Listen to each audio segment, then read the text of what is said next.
Okay. So ఈ video ద్వారా manager commission అనేటువంటి టాపిక్ గురించి మనం తెలుసుకుందాం. జనరల్గా మేనేజర్ కమిషన్ ఏంటి అంటే, ఎవరైతే మేనేజర్గా వర్క్ చేస్తూ ఉంటారో, అంటే బిజినెస్లో ఎవరైతే మేనేజర్ వర్క్ చేస్తూ ఉంటారో ఆ పర్సన్కి నార్మల్ శాలరీతో పాటు అడిషనల్గా ప్రాఫిట్స్ బేస్ చేసుకొని అడిషనల్ కమిషన్ అంటే అదనంగా అతనికి బెనిఫిట్ అనేటువంటి పే చేయడం జరుగుతుంది బిజినెస్ మేనేజ్మెంట్. సో ఇప్పుడు ఈ క్యాలిక్యులేషన్స్కి సంబంధించి, ఈ మేనేజర్ కమిషన్కి సంబంధించి 2 టైప్స్ ఆఫ్ క్యాలిక్యులేషన్స్ అనేటువంటి ఉన్నాయి. అంటే 2 విధాలుగా కాంట్రాక్ట్ అనేటువంటి కుదుర్చుకోవడం జరుగుతుందన్నమాట. సో మేనేజ్మెంట్తో ఈ మేనేజర్ అనేటువంటి వ్యక్తి. సో ఇప్పుడు ఆ క్యాలిక్యులేషన్స్ ఏంటి అంటే, మనకు ఒకటి net profit before charging commission, net profit after charging commission. So ఈ 2 టైప్స్ ఆఫ్ అగ్రిమెంట్స్ అనేటువంటి ఉంటాయి. సో ఎలా దీన్ని క్యాలిక్యులేట్ చేయడం జరుగుతుంది అనేటువంటి మనం ఒకసారి చూద్దాం. అసలు దీని మీనింగ్ ఏంటి అనేటువంటి కూడా మనం చూద్దాం. So first of all, net profit before charge or before deducting commission, ఈ రెండు ఒకే meaning. Net profit before charge or before deducting commission అంటే దాని అర్థం ఏంటంటే, కమిషన్ డిడక్ట్ చెయ్యక ముందు, అర్థమవుతుందా? కమిషన్ డిడక్ట్ చెయ్యక ముందు ఏదైతే ప్రాఫిట్ జనరేట్ అవ్వడం జరుగుతుందో ఆ ప్రాఫిట్ పైన పర్సంటేజ్ ఆఫ్ కమిషన్ క్యాలిక్యులేట్ చేయడం. ఓకే. దెన్ దీన్ని ఎలా కన్సిడరేషన్ చేయాలి అంటే, ఇప్పుడు ఇన్కంలో నుండి ఎక్స్పెన్స్ని మైనస్ చేయాలి. ఇన్కంలో నుండి ఈ ఎక్స్పెన్స్ ఏదైతే ఉంటుందో దాన్ని ఫస్ట్ థింగ్ మైనస్ చేయాలి. మైనస్ చేసిన తర్వాత ఒక ప్రాఫిట్ వాల్యూ రావడం జరుగుతుంది. ఇప్పుడు ఈ ప్రాఫిట్ పైన rate of commission divided by 100, rate of commission divided by 100. అక్కడ ఏం చెప్పాడు? కమిషన్ వాల్యూ డిడక్ట్ చేయక మునుపు వచ్చే ప్రాఫిట్ ఏదైతే ఉంటుందో దానిపైన పర్సంటేజ్ అనేటువంటి అగ్రిమెంట్ చేసుకోవడం జరుగుతుంది. సో దానిపైన పర్సంటేజు కమిషన్గా ఇస్తారు. సో కాబట్టి ఇప్పుడు ఇక్కడ ఏంటి అంటే, ఆ ఇన్కంలో నుంచి ఎక్స్పెన్స్ అంటే కమిషన్ ఇంక్లూడ్ చేయరు దీంట్లో. కమిషన్ ఈ ఎక్స్పెన్స్ అంటే కమిషన్ కూడా ఎక్స్పెన్స్లో భాగమే, బట్ కానీ కాంట్రాక్ట్ ప్రకారంగా ఆ కమిషన్ని ఆ ఎక్స్పెన్స్లో ఇంక్లూడ్ చేయకుండా ప్రాఫిట్ ఏదైతే క్యాలిక్యులేట్ చేస్తారో దానిపైన కమిషన్ వాల్యూ క్యాలిక్యులేట్ చేయడం. సో కాబట్టి ఇక్కడ ఈ ఎక్స్పెన్స్లో here in expense commission should not include, commission should not include. So కాబట్టి కమిషన్ ఇంక్లూడ్ చేయకూడదు. సో ఇప్పుడు అలా కమిషన్ ఇంక్లూడ్ చేయకుండా వచ్చే ప్రాఫిట్ ఏదైతే ఉంటుందో ఆ ప్రాఫిట్ పైన మనం జనరల్గా కమిషన్ అనేటువంటి క్యాలిక్యులేట్ చేయడం. So profit into rate of commission divided by 100. So ఇది మనకు సింపుల్. దెన్ నెక్స్ట్ థింగ్, ఇది కొద్దిగా complicated. Net profit after charge or after deducting commission. దీని మీనింగ్ ఏంటి అని అంటే, ఇది అదర్ వే ఆఫ్ కాంట్రాక్ట్ లేదా other way of agreement, not contract, agreement అనుకుందాం. So other way of agreement ఏంటి అంటే, ఇక్కడ అదర్ వే ఆఫ్ కండిషన్ అని కూడా అనుకోవచ్చు. సో ఏంటి అంటే, ఇక్కడ మేనేజ్మెంట్ ఏం చెప్తుందంటే, వచ్చేటువంటి ఇన్కంలో నుండి ఎక్స్పెన్సెస్ మైనస్ చేసిన తర్వాత, వచ్చేటువంటి ఇన్కంలో నుంచి ఎక్స్పెన్సెస్ అన్నీ మైనస్ చేసిన తర్వాత ఆ ఎక్స్పెన్సెస్లో కూడా నీకు ఇవ్వాల్సినటువంటి కమిషన్ని కూడా మైనస్ చేసిన తర్వాత, అంటే దీని అర్థం ఏంటంటే, ఆఫ్టర్ డిడక్టింగ్ కమిషన్ అంటే మనకు వచ్చినటువంటి ఇన్కమ్స్ అందులో ఎక్స్పెన్సెస్ మొత్తం మైనస్ చేయడం, ఎక్స్పెన్సెస్లో కూడా కమిషన్ కూడా మైనస్ చేస్తాము. సో కమిషన్ కూడా మైనస్ చేసిన తర్వాత ప్రాఫిట్ ఏదైతే జనరేట్ అవుతుందో ఆ ప్రాఫిట్ పైన పర్సంటేజ్ అనేటువంటి క్యాలిక్యులేట్ చేయడం జరుగుతుంది అనేటువంటి చెప్పడం జరిగింది. సో దీనివల్ల ఏంటి ప్రాబ్లం ఏంటి, అడ్వాంటేజ్ ఎవరికి అంటే ఆర్గనైజేషన్కి అడ్వాంటేజ్ రావడం జరుగుతుంది. సో దీనిపైన ఆర్గనైజేషన్ పాయింట్ ఆఫ్ వ్యూలో అంటే బిజినెస్ పాయింట్ ఆఫ్ వ్యూలో అడ్వాంటేజ్ అవుతుంది. సో ఎందుకంటే ఇక్కడ జరిగేటువంటి పాయింట్ ఏంటంటే, ఈ ఎక్స్పెన్సెస్లో ఈ కమిషన్ కూడా పార్ట్ అయిపోతుంది. Here commission also part of expense. అప్పుడు దాని అర్థం ఏంటి, ఎక్స్పెన్సు పెరుగుతుంది, ఎక్స్పెన్స్ అనేటువంటి పెరుగుతుంది, ప్రాఫిట్ అనేటువంటి డిక్రీజ్ అవుతుంది. ఎక్స్పెన్స్ ఇంక్రీజ్ అవుతుంది, ప్రాఫిట్ డిక్రీజ్ అవుతుంది. సో కాబట్టి ఇలా ఒప్పందం అనేటువంటి చేసుకోవడం జరుగుతుంది అనమాట.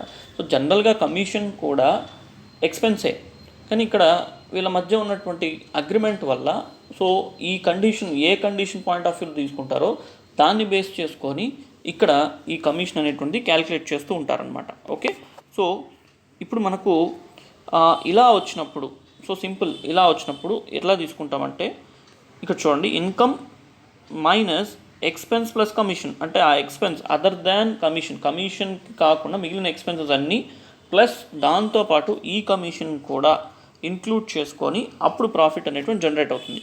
సో ఇప్పుడు ఇక్కడ ఏ ప్రాఫిట్ అయితే జనరేట్ అవ్వడం జరుగుతుందో ఈ ప్రాఫిట్ పైన ఈ కమిషన్ అనేటువంటిది క్యాలిక్యులేట్ చేయాలి. సో ఈ ప్రాఫిట్ ఏదైతే వస్తుందో ఈ ప్రాఫిట్ పైన ఈ కమిషన్ వాల్యూ అనేటువంటి క్యాలిక్యులేట్ చేయాలి.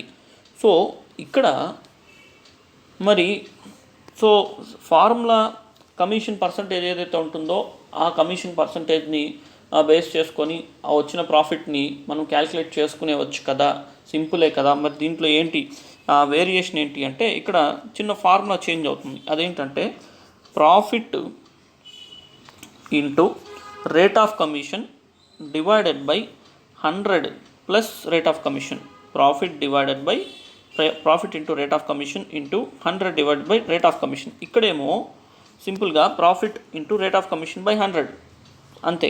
కానీ ఇక్కడికి వచ్చేటప్పటికి profit into rate of commission divided by 100 plus rate of commission. So why, ఎందుకు దీన్ని ఇలా తీసుకోవాలి? Why should we have to consider like this? So let us go for small example, we can get answer. So example చూద్దాం.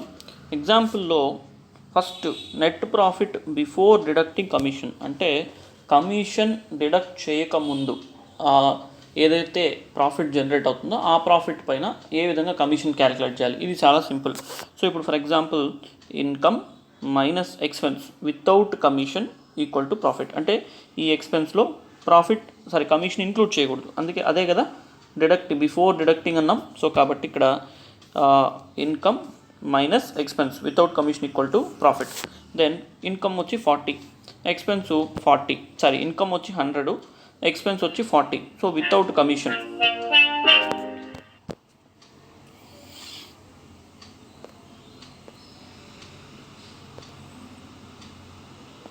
Right.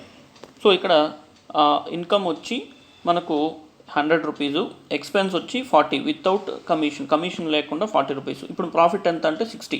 So commission ఎట్లా calculate చేస్తాం? సింపుల్గా rate of commission base చేసుకొని చేసేస్తాం. So 60 into 10/100 that equal to 6 rupees. నా ఇప్పుడు ఈ commission కూడా ఎక్స్పెన్స్లో పార్టే కాబట్టి ఇక రిమైనింగ్ మిగిలిపోయినటువంటి ప్రాఫిట్ ఎంత అనేటువంటి క్యాలిక్యులేట్ చేయాలి. సో రిమైనింగ్ మిగిలిపోయినటువంటి ప్రాఫిట్ వాల్యూ ఎంత అనేటువంటి మనం క్యాలిక్యులేట్ చేయాల్సి వస్తుందన్నమాట. సో ఇప్పుడు ఇక్కడ 100, so profit equal to 100 minus 40 minus 6. So ఇక్కడ 54 వస్తుంది. So 54, so not a 44, it's a 54 rupees. Okay okay. So ఇప్పుడు ఇక్కడ ఏంటి అంటే 100 మైనస్ 40 మైనస్ 6. సో ఇక్కడ ఏంటి అంటే 100లో నుంచి ఈ ఇన్కంలో నుంచి ఈ 40 ప్లస్ కమిషన్ అయినటువంటి 6 రూపీస్. కమిషన్ కూడా ఎక్స్పెన్సే కాబట్టి ఇప్పుడు మిగిలేటువంటి ప్రాఫిట్ వాల్యూ ఎంత అంటే 54 రూపీస్ అనేటువంటి ప్రాఫిట్గా మిగులుతుంది. సో ఇలా మనం దీన్ని క్యాలిక్యులేట్ చేయడం జరుగుతుంది. అదే net profit after deducting commission విషయానికి వద్దాం. సో ఇప్పుడు ఇక్కడ ఏం చెప్పాను? ఆఫ్టర్ డిడక్టింగ్ కమిషన్ అంటే ప్రాఫిట్ వాల్యూ అనేటువంటిది కమిషన్ డిడక్ట్ చేసిన తర్వాత ఏదైతే ప్రాఫిట్ వస్తుందో ఆ ప్రాఫిట్ పైన పర్సంటేజ్ అనేటువంటి తీసుకోవాలి, అంతే కదా. మరి ఇందాక మనం ఏమనుకున్నామంటే ఆ ఫార్ములా ఏంటి అంటే 100 rate divided by 100 plus rate అనేటువంటి తీసుకున్నాం. సో ఎందుకు అలా తీసుకోవాలి అనేటువంటి ఇక్కడ మీకు ఎక్స్ప్లెయిన్ చేస్తాను. Right, let us see. So income minus expense minus commission that equal to profit. So ఇప్పుడు ఖచ్చితంగా డిడక్టింగ్ అన్నాడు కాబట్టి ఆఫ్టర్ డిడక్టింగ్ అన్నాడు కాబట్టి కమిషన్ కూడా డిడక్ట్ చేసిన తర్వాత ప్రాఫిట్ ఏదైతే జనరేట్ అవుతుందో దానిపైన పర్సంటేజ్ అనేటువంటి క్యాలిక్యులేట్ చేయాలి. ఇది మనకు ఉన్నటువంటి concept. Now let us see. మనకు ప్రాబ్లంలో ఇన్కమ్ తెలుస్తుంది, ఎక్స్పెన్స్ తెలుస్తుంది. కానీ కమిషన్ అనేటువంటి తెలియదు. ఎందుకు తెలియదు అంటే కమిషను పర్సంటేజు బేస్ చేసుకొని, అంటే ఆ పర్సంటేజ్ని ఆధారంగా తీసుకొని క్యాల్కులేట్ చేస్తేనే ఒక కమిషన్ వాల్యూ అనేటువంటి మనకు తెలుస్తుంది. బట్ కానీ ఇక్కడ వాళ్ళు చెప్పినటువంటి పాయింట్ ఏంటంటే 10% ఆన్ ప్రాఫిట్ అన్నాడు అనుకుందాం, 10% ఆఫ్ ప్రాఫిట్ అనుకుందాం. బట్ కానీ ఇక్కడ జరుగుతూ ఉండేటువంటి విషయంలో ఒక పాయింట్ మనం గుర్తుపెట్టుకోవాల్సింది, after deducting commission net profit అంటే ఈ ప్రాఫిట్ అనేటువంటి కమిషన్ కూడా మైనస్ చేసిన తర్వాతే ప్రాఫిట్ వాల్యూ అనేటువంటి మనం క్యాలిక్యులేట్ చేయాలి. బట్ ఇప్పుడు మనకి ఇక్కడ కమిషన్ వాల్యూ ఎంతో తెలియదు, ఇన్కమ్ తెలుసు, ఎక్స్పెన్స్ తెలుసు, కానీ కమిషన్ వాల్యూ ఎంత అనేటువంటి తెలియదు కదా. సో ఇప్పుడు మనం చేయాల్సినటువంటి మార్గం ఏంటంటే ఇక్కడ 60 ఎలా వస్తుంది, 100 - 40 60 మైనస్ 10% ఆఫ్ ప్రాఫిట్. ఈ 10% ఆఫ్ ప్రాఫిట్ మైనస్ అట్లే పెట్టుకుందాం, that equal to profit. So ఇక్కడ మనం ప్రాఫిట్ని 100%గా అజ్యూమ్ చేసుకుందాం, ప్రాఫిట్ని 100%గా అజంప్షన్ చేసుకుందాం. Now what we have to do, so ఈ 60ని ఈ వైపు పెట్టి ఇక్కడ పర్సంటేజెస్ రెండు ఉన్నాయి కాబట్టి ఈ పర్సంటేజ్ని ఈ వైపుకి పంపిద్దాం. సో 10% ఈ వైపుకి పంపిద్దాం, అంటే 60 ఈక్వల్స్ టు 110, 60 ఈక్వల్స్ టు 110. అంటే ఈ 60 యొక్క వాల్యూ ఎంత అంటే 110 రూపీస్. అండ్ 110గా మనం 110%గా కన్సిడరేషన్ చేయాలి. సో ఇప్పుడు మన ఫార్ములా అప్లై చేద్దాం. కమిషన్ ఇచ్చేసి ప్రాఫిట్ ఇంటూ 10/110, ప్రాఫిట్ ఇంటూ 10/110. ఈ 60 ప్రాఫిట్లో బాగా అర్థం చేసుకోండి, ఈ 60 అనేటువంటి ప్రాఫిట్ ఏదైతే ఉందో ఈ ప్రాఫిట్లో కమిషన్ వాల్యూ కూడా కలిసిపోయి ఉందన్నమాట. కమిషన్ వాల్యూ కూడా కలిసిపోయింది. ఆ కమిషన్ వాల్యూ అనేటువంటి తీసేస్తే ఎంతైతే ప్రాఫిట్ మిగులుతుందో దానిపైన మనకు 10% కమిషన్ కావాలి. కాబట్టి ఇక్కడ మనం ఏం చేస్తామంటే ఆ 10% మనకి ఎంత తెలియదు, ఆ కమిషన్ వాల్యూ ఎంత తెలియదు. సో అలాంటప్పుడు ఈ 60ని మనం ఎలా కన్సిడరేషన్ చేస్తామంటే 100 profit plus 10% commission, 100 profit 100% profit plus 10% commission. So ఈ రెండు దాంట్లో మిక్స్ అయింది అని అనుకోవడం జరుగుతుంది. సో అందుకు ఇక్కడ మనం ఏం చేస్తామంటే 60 × 10/110 తీసుకుంటాము. That is equals to 5.45 is the commission value. నా ఇక్కడ ఈ 100 ఏదైతే ఉందో ఇన్కమ్ ఏదైతే ఉందో ఇన్కంలో నుంచి ఇప్పుడు మొత్తం మైనస్ చేద్దాం. ఇన్కమ్ 100, కమిషన్ 40, ఎక్స్పెన్స్ 40, మనకు వచ్చిన కమిషన్ 5.45. మనకు వచ్చేటువంటి ఫైనల్ ఆన్సర్ ఎంత అంటే 54.55 is the profit value. So ఇక్కడ అబ్జర్వ్ చేస్తే ఇక్కడ మనకి ఎంత ప్రాఫిట్ వాల్యూ మిగిలింది అంటే యాక్చువల్గా 54 వచ్చింది బిఫోర్ డిడక్టింగ్ కమిషను.